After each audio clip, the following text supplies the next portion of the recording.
గౌరవనీయులైన Anagani Satyaprasad revenue minister మంత్రివర్యులు ఒక ఛాలెంజ్.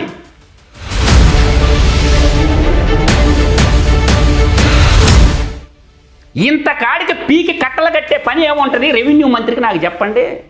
పోవచ్చుగా, కుర్చీ వేసుకొని కూర్చొని మాట్లాడవచ్చుగా. సమస్య ఏంటి? నీకు తెలియకపోతే సబ్జెక్ట్ నేర్చుకోవయ్యా.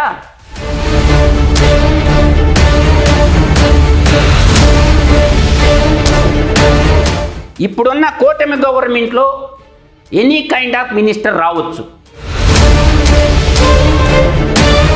డబుల్ పిహెచ్డి కదా రామానాయుడు, రమ్మంటుండే. ఛాయిస్ నీదే, నిమ్మల రామానాయుడికి.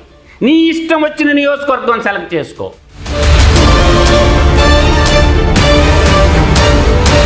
నువ్వు పీకి కట్టలు కట్టింది ఏందో నాకు చెప్పు. ఇరిగేషన్లో నువ్వు ఎంత కేటాయించును నియోజకవర్గాల వారికి చెప్పు. ఎందుకు చిల్ల మొక్కల వెలకలేనటువంటి నిమ్మల రామానాయుడు రోజు సోషల్ మీడియాలో రమ్మని చెప్పు. నీ బడ్జెట్ ఎంత నియోజకవర్గాలుగా మాకెంత, మా ఉదయగిరి నియోజకవర్గానికి నీ బడ్జెట్లో నువ్వు ఇచ్చిన డబ్బులెన్ని?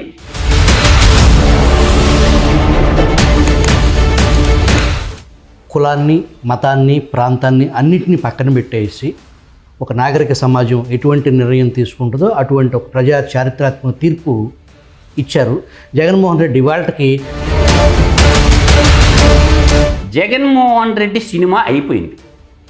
ఇంకా జగన్మోహన్ రెడ్డి భవిష్యత్తులో సీమాంధ్ర నేల ప్రపంచంలో ఉన్న తెలుగు బిడ్డలందరూ స్వచ్ఛందంగా వచ్చి ఓటేసేశారు. ఒక రాక్షస, ఒక కాలకేయుల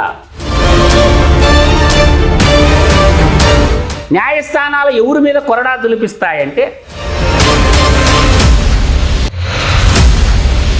ఇద్దరు దళిత బిడ్డలు 5.5 సంవత్సరాలు జైల్లో పెట్టడానికి పనిచేసింది భారత న్యాయ వ్యవస్థ.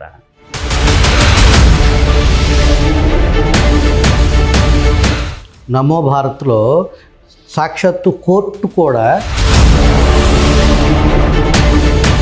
ఇప్పుడు నరేంద్ర మోడీ గారు ఏదైతే ఉన్నారో అది దాని కథ వేరుంటుంది. పోలవరం ఒకటి జాతి ప్రయోజనాలు బహుళార్థక సార్థక ప్రాజెక్టులో విభజన చట్టం ప్రకారం మనం కట్టి కేంద్ర ప్రభుత్వం మనకి ఇవ్వాలా? రాష్ట్ర ప్రభుత్వం ఏమో నిధులు పెట్టే ప్రాజెక్టు కాదు అది. పోలవరం ప్రాజెక్టుకు పూర్తిగా కేంద్ర ప్రభుత్వమే.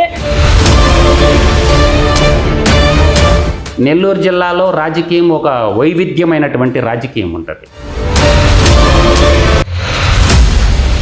ఈ జగన్మోహన్ రెడ్డి ముఖ్యమంత్రి అయిన తర్వాత ఒక దొంగల్లాగా చూస్తూ ఉంటే అప్పుడు నేనన్నా, ఎవడైనా రెడ్డి అనేవాడు మాట్లాడే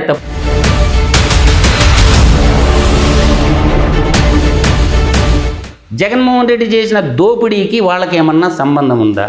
వాళ్ళ బతుకులంతా ఏంటంటే